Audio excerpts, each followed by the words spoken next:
Namaskaram, Confident Group present SIMA 2022 again. നമ്മുടെ കൂടെ വേദികയാണ്. Hi Vedika. Hi. Okay, I have a question for you.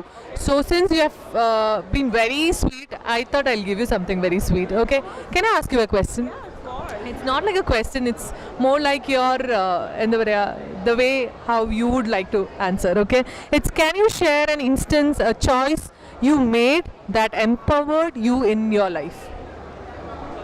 Well, I'm still making that choice and I'm still learning how to make that choice to be fearless.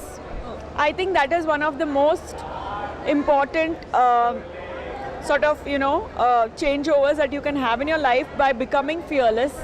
And I'm still trying to embrace that and trying to adapt to that. Okay, all right. So here you go. Okay. നമസ്കാരം, confident group present Saima 2022 നമ്മുടെ കൂടെ ഉള്ളത് നമ്മുടെ ഏറ്റവും favourite Baburaj sir ആണ്. നമസ്കാരം sir. നമസ്കാരം. ആദ്യത്തെ സൈമയാണോ? അല്ല, രണ്ടാമത്തെ സൈമയാണ്. ഓക്കെ. ഞാൻ പേഴ്സണലി ചോദിക്കാനുള്ള ഒരു കാര്യം എന്താണെന്ന് വെച്ചാൽ ജോജി എന്ന് പറയുന്ന സിനിമയിലെ പെർഫോമൻസ് വളരെ മികച്ചതായിരുന്നു. അപ്പൊ ഇന്ന് നോമിനേഷൻസിലുണ്ട് അല്ലേ? അതെ. അവാർഡ് കിട്ടുമെന്ന് പ്രതീക്ഷയുണ്ടോ? കിട്ടണം. ഓക്കെ. ജോജി എന്ന് പറയുന്ന സിനിമയിലേക്ക് ഫസ്റ്റ് കാസ്റ്റിംഗ് അല്ലെങ്കിൽ കോള് വന്ന സമയത്ത് ആ ക്യാരക്ടറിനെ പറ്റിയിട്ട് എന്താ ചേട്ടൻ തോന്നിയത്? ഞാൻ ആ സിനിമ എൻ്റെ കഥ കേട്ടത് ഞാൻ ദിലീഷ് പോതൻ ഡയറക്ടറും അതിൻ്റെ റൈറ്ററും ഞാൻ അവർ വീട്ടിലിരുന്നാണ്.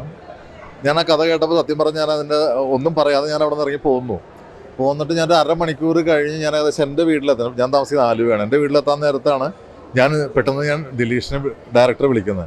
അപ്പോൾ അവർ വിചാരിച്ച് എനിക്ക് ഇഷ്ടപ്പെടാണ്ട് പോയതായിരിക്കുമെന്ന്.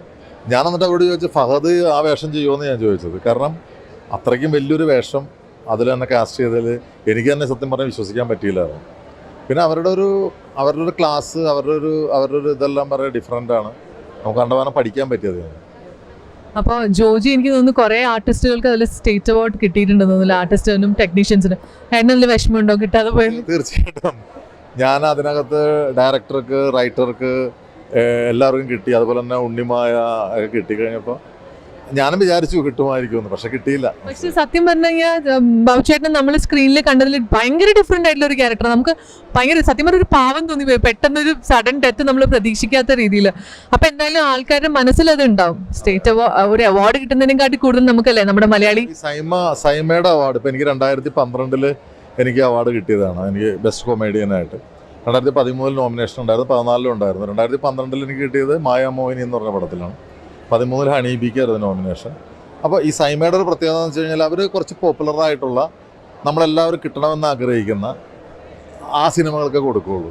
സൈമയുടെ അവാർഡ് കിട്ടിയ ആരും അതെന്താ അയാൾക്ക് കൊടുത്തത് എന്ന് ചോദിക്കില്ല. അതാണ് സൈമയുടെ പ്രത്യേകത. ഞാൻ മനസ്സിലാക്കി സൈമ കുറച്ചുകൂടെ ഡിസേർവിംഗ് ആയിട്ടുള്ള അല്ലെങ്കിൽ നല്ല രീതിയിൽ അവർ കൊടുക്കുന്ന അവാർഡ്സ് എല്ലാം ആരും അയ്യോ എന്ന് പറയില്ല. അപ്പോൾ congratulations and all the best. കിട്ടട്ടെ. ചോക്ലേറ്റ്സ് ഇഷ്ടമാണോ? ചോക്ലേറ്റ്സ് ഇഷ്ടമല്ലാത്തവരാരുള്ള? ഡയറ്റ് നോക്കാറുണ്ടോ? ഡയറ്റ് നോക്കാറുണ്ട്. ഞാൻ കഴിച്ചില്ലെങ്കിൽ വേറെ കൊടുക്കാം. പിള്ളേരുണ്ട്, പക്ഷെ അത്ര ചോക്ലേറ്റ് കഴിക്കുന്ന പിള്ളേർ അത്ര വേണ്ട, കുറച്ച് മതി. അപ്പൊ ഞാൻ ഒരു കാര്യം ചെയ്യാം, നമ്മുടെ ഗാലക്സിയുടെ ഭാഗത്തു നിന്ന് ഒരു ഹാമ്പർ ഞാൻ തരാണ് എല്ലാവരുമായിട്ട് ഇരുന്ന് ജോജിയുടെ സന്തോഷം കൂടെ ആഘോഷിക്കാൻ. ഓക്കെ. സോ